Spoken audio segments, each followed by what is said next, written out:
자, 36번 대표 문제입니다. 두 실수 A, B에 대해서 명제가 A 플러스 B가 마이너스 5보다 크거나 같으면 이거 또는 이거이다가 참일 때 실수 K의 최대값을 구하라는 문제가 되겠습니다.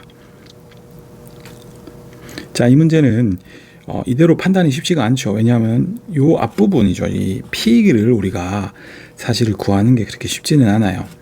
그리고 뒤에도 이제 또는이라서 요거는 요대로 힘들 것 같기 때문에 대우를 한번 적어 볼게요. 요 놈에 우리가 대우를 작성을 해보면 대우가 어떻게 됩니까? P이면 Q의 대우는 각각의 가정과 결론의 자리를 바꾸고 부정을 한다라고 배웠죠. 이 뒷부분이 결론인데 이게 앞으로 오고 이걸 부정하면 A가 마이너스 2보다 작고 그리고 B가 K보다 작다. 둘 다를 만족할 때 이거 이면 A 플러스 B가 얼마? 마이너스 5보다 작다가 우리에게 주어진 거죠. 자, 그럼 여기서 우리 부동호의 방향이 똑같으니까 둘 다 만족하는 상황이니까 변변 더하면 A 플러스 B가 얼마? 이게 성립하는 거죠. 즉 A 플러스 B가 요거는 마이너스 2 플러스 K보다 작을 때 여기서는 이게 마이너스 5보다 작다라고 했죠. 그러면 결국 이 마이너스 2 플러스 K가 어떻게 돼야 됩니까?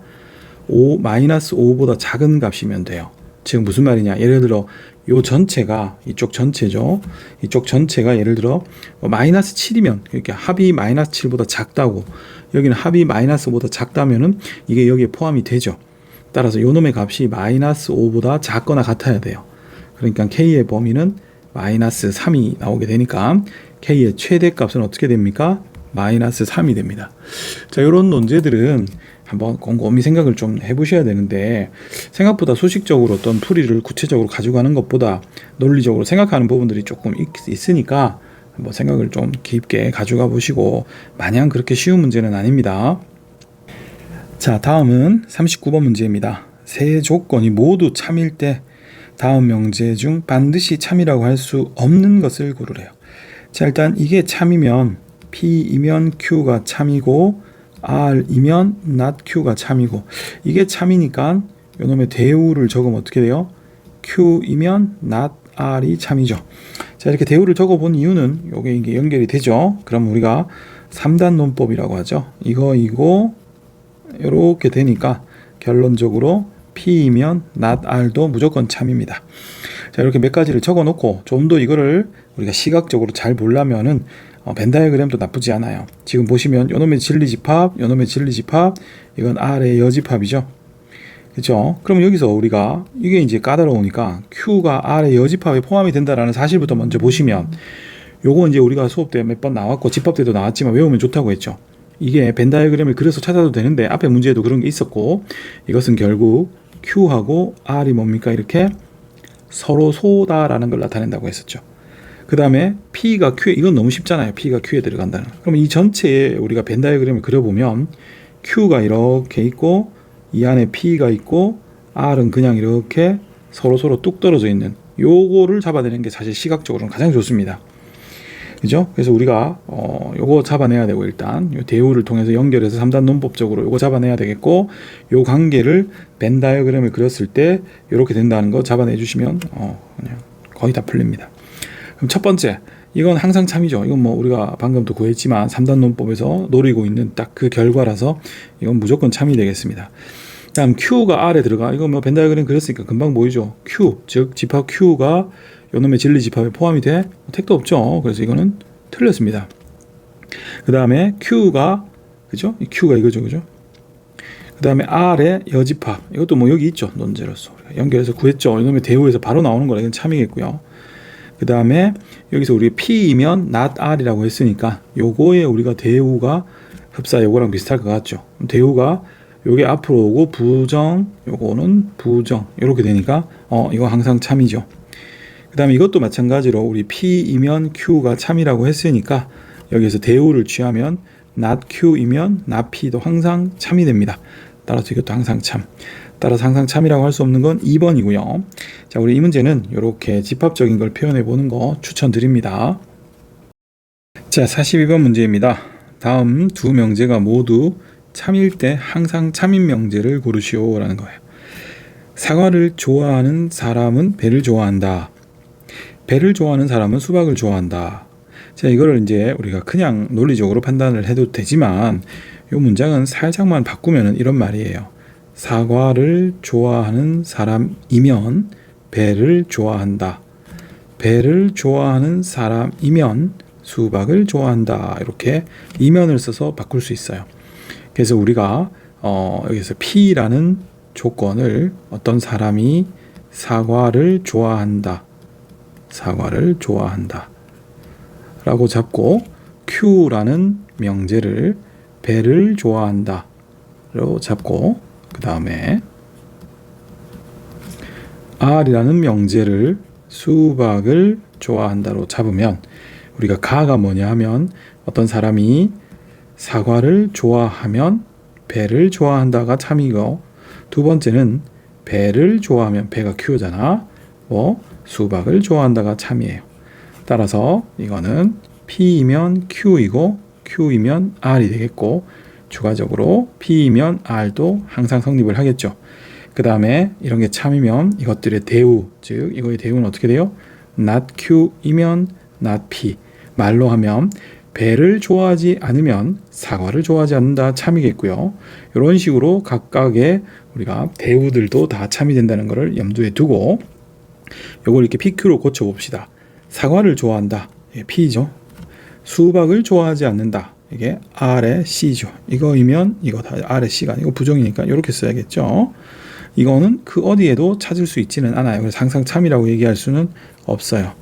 다음 배를 좋아하면 배가 Q잖아. Q이면 사과를 좋아한다. P죠. 이게 Q이면 P도 여기 어디에도 나타나지가 않죠. 이건 틀렸습니다. 수박을 좋아하지 않는다. 그러면 이게 not R이죠. 사과를 좋아하지 않는다. not P입니다.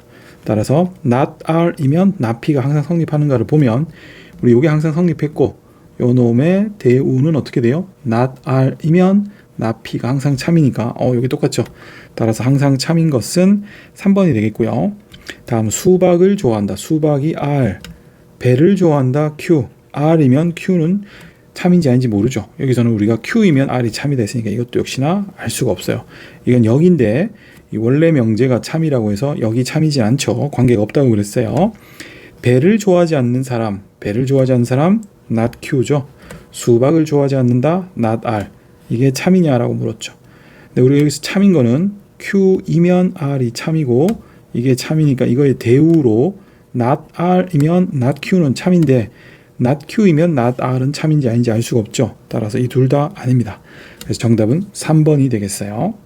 대표 문제 45번입니다. 두 조건 PQ에 대해서 P가 Q이기 위한 충분 조건이지만 필요 조건이 아닌 것은 그랬어요. 자, 우리가 이 충분 조건하고 필요 조건에 대해서 얘기를 했었죠. 충분 조건이 주어가 누군지 찾으라고 했죠. 주어가 누구야? P가 충분히 돼, 필요는 아니어야 돼. 충분히 뭐라 그랬어요? 참인 명제에서 뭡니까? 가정 조건을 우리가 충분이라고 했죠. 즉 P이면 Q는 성립을 하고 필요는 결론인데 결론은 안 된다고 했죠. 즉 Q이면 P는 거짓이어야 됩니다. 이게 틀려야 돼요. 이건 참이고. 즉 집합적으로 P가 Q에는 포함이 되지만 Q가 P에 포함이 되어서는 안 됩니다. 자, 첫 번째 거부터 보면 둘이 곱한 게 0이다라는 것은 X가 0이거나 둘 중에 한 개, Y가 0이에요. 근데 절대값의 합이 0이라는 것은 절대값은 둘 다 0 이상이니까 합이 0이라는 것은 X도 0이고 그리고 Y도 0입니다. 이거는 X가 0 그리고 Y가 0 둘 중에 하나 또는 둘 다 만족해도 되는 거니까 이건 포함관계가 명확하게 Q가 P에 포함이 되는 거지 우리가 원하는 P가 Q에 포함되지를 않죠. 따라서 이 1번은 우리가 원하는 상황이 아닙니다. 두 번째는 X가 Y보다 크고 그 다음에 요거는 Z가 이렇게 있죠. 이거이면 이게 되느냐를 보시면 일단 이거이면 여기서 Z는 사실 Z가 양수이면 이게 성립하는데 Z가 음수이면 반대가 될 수 있죠. 그쵸? 즉 누가 더 커요? 이 P는 X가 Y보다 더 큰 건데 이 Q는 어떻게 되느냐? Z의 값에 따라서 X가 Y보다 클 수도 있고 X가 Y보다 작을 수도 있습니다. 그런데 여기 뭐라고 적어놨어요? Z는 항상 양수다라고 적어놨죠. 따라서 이 식은 좌우에 Z를 곱하면 이렇게 돼요. 둘이 완전히 똑같죠. 이거는 조건으로 치면 어떻게 됩니까? 필요 충분 조건으로서 P하고 Q가 똑같기 때문에 P도 Q에 들어가지만 Q도 P에 들어가기 때문에 역시나 우리가 원하는 상황이 아닙니다. 세 번째는 x제곱은 1이니까 이놈의 진리집합, 즉 이걸 만족하는 x는 플러스 마이너스 1이에요. 자, 근데 P가 Q에 들어가야 되는데 우리가 원하는 게 이거니까 P가 Q에 아예 들어가지를 않으니까 바로 틀렸죠. 다음 P는 x는 정수, 얘는 유리수. 우리 알다시피 유리수가 더 거대한 집합이죠. 즉 벤 다이어그램으로 보면 유리수가 있고 정수가 있으면 정수는 유리수 안에 이렇게 포함이 되죠. 따라서 이 P가 Q에 들어가고 Q는 P에 들어가지 않죠. 따라서 우리가 원하는 상황은 4번이 되겠습니다. 자, 5번은 요거는 부등식이고 넘기면 뭐 이게 성립하고 이거랑 아예 똑같죠. 등가입니다. 즉 집합 PQ가 똑같아서 이런 포함관계, 즉 Q가 P에 들어가면 안 되는데 이것까지 만족하니까 필요 충분 조건이라 이것도 안 되죠. 그래서 정답은 4번이 되겠습니다.